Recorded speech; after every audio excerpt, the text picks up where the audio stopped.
આપણી પાસે બે વસ્તુ છે, એક વોઝ અને એક બીજું શું છે? બોલ, જોરથી બોલ. હા, તમે જેને વેર કહો છો એને વેર કહેવાય નહીં. એ શું છે? વર. શું છે? વર. એમાં બહુ મોટો લોચો એ પડે છે કે વોઝ ક્યાં આવશે અને વર ક્યાં આવશે. તો પેલા લખો વોઝ. વોઝ આવશે જ્યાં હી હોય, સી હોય અને ઈટ હોય. શું હોય? હી, સી અને ઈટ. આ ત્રણેય જગ્યાએ આવું જ્યાં પ્રોનાઉન આવતું હોય હી, સી અને ઈટ, ત્યાં આવશે વોઝ. પછી બીજું છે વર છે આપણી પાસે, WERE, વર. વર એવી જગ્યાએ આવતું હોય કે જ્યાં યુ, વી અને ધે આવતું હોય. બહુવચન હોય જેટલા એમાં બહુવચન પ્રોનાઉન કેટલા યુ, વી અને ધે. અહીંયા શું આવશે? વર. હવે લખો example, I was at home. I was at home. Gujarati શું થાય એનું? હું ઘરે હતો. પછી લખો ઉપર હી, નીચે સી ને એની નીચે ઈટ. હી, સી અને ઈટ, એટલે સી ની હોય ને એની ઈ લાઈનમાં પછી આગળ લખજો. હી, સી, ઈટ વોઝ હેપી. ભાઈ નૈતિક, સી વોઝ હેપી એટલે ખુશ હતી. તે ખુશ હતી, તેણી ખુશ હતી. બરાબર. We were friends. We were friends. Gujarati કરો. આપણે મિત્રો હતા. They were at school. They were at school. Were નથી, ઓ તેઓ શાળાએ હતા. Ram was sick. Ram was sick. Ram બીમાર હતો. આ હતો છોકરાનું નામ છે, ઓલા નથી. આ વાળા રામ નથી. હવે અલગ સાહેબ પાછું. Ram and Sita were married. Ram અને સીતા ના લગ્ન થયેલા હતા. યુ હોય તો વર જ હોય. લખો એક example, he were playing. He was running. They was running. I were tired. હું થાકેલો હતો. If I was rich. જો હું અમીર હોત તો. પેલું છે હી વર પ્લેઇંગ, તે રમતો હતો. એ ખોટું છે, એમાં ભૂલ છે. શું ભૂલ છે? હા, લખી નાખો, ફેરવો, એમાં વર નો આવે.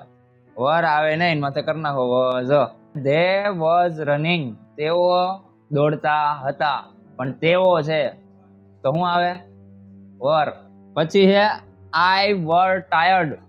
હું થાકેલો હતો. પણ આઈ હોય ને હંમેશા શું આવે? આઈ વોઝ ટાયર્ડ આવે. શું આવે? હું થાકેલ હતો. I was tired. હવે બીજું છે ઇફ આઈ વોઝ રીચ. એમાં ભૂલ છે કઈ ખરેખર? આઈ હોય તો શું આવે? આઈ હોય તો વોઝ. તો આ વાક્ય શું લખાયું તું મેં? If I was rich. બરાબર છે ને? નહીં. શું કામ બરાબર નથી? જો હું હોત તો, આમ કહેવાનું હોય ને. જો હોત તો ત્યાં આઈ હોય ને તોય વોઝ નહીં, વર આવશે.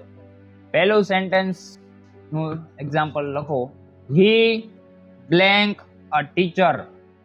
શું આવશે? ખાલી જગ્યા. હી ખાલી જગ્યા a teacher. He blank a teacher. He was a teacher. હાલો આચું. ધે ખાલી જગ્યા in the room. They blank in the room. શું આવશે? વોઝ કે વર? વોઝ આવે કે વર આવે? ધે ખાલી જગ્યા ઇન ધ રૂમ. વર. આઈ વિશ. આઈ વિશ. આઈ ખાલી જગ્યા ટોલર. પેલાનું ગુજરાતી કરો, હી વોઝ અ ટીચર. તે શિક્ષક હતો. હવે નથી. They blank in the room. They var in the room. તેઓ રૂમમાં હતા. Okay. I wish I blank taller. હું એવું ઈચ્છું છું અથવા હું એવું ઈચ્છત કે હું ઊંચો લાંબો હોત. તો આઈ છે શું આવશે? નક્કી કર લે તું. આજ કન્ફ્યુઝન છે, વાંધો દીસ. ઇંગ્લિશ નું મૂળ આમાં છે. શું કામ છે ખબર?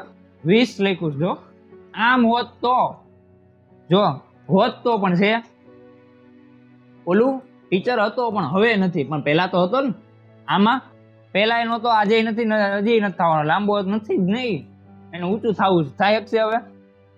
તો એમ કે છે આઈ વિશ, હું પૈસા વાળો હોત તો અત્યારે નથી ને પહેલાય નહોતો, જો હોત તો આમ થાત, એમ કીધું છે. તો આમાં શું કીધું છે? આઈ વિશ આઈ વર ટોલર, હું એવું ઈચ્છું છું કે હું ઊંચો હોત. તો એનું મૂડ છે, કેવું મૂડ છે? સબજંક્ટિવ મૂડ છે, ઇંગ્લિશ નું મૂડ છે આમાં. ચાલો, you blank my best friend. You, ગમે યુ હોય ફરજિયાત શું આવશે આમાં? આપણે વોઝ લખાઈ જાત ને ભૂલથી, છે ને એવી blank. You was my friend, એમ જ લાગે, મારું સાચું જ લાગે, મને એવું લાગે. પણ એક વસ્તુ યાદ, યુ છે તો વર જ છે પછી, યુ વર. પણ એ છે ઈઝી લાગે, આપણને એમ થાય કે એ વોઝ હશે, પણ એટલે જ આ કરાયું છે, you were my best friend. Okay, Ram and Sita blank at the wedding. Were, Ram અને સીતા બે થઈ ગયા.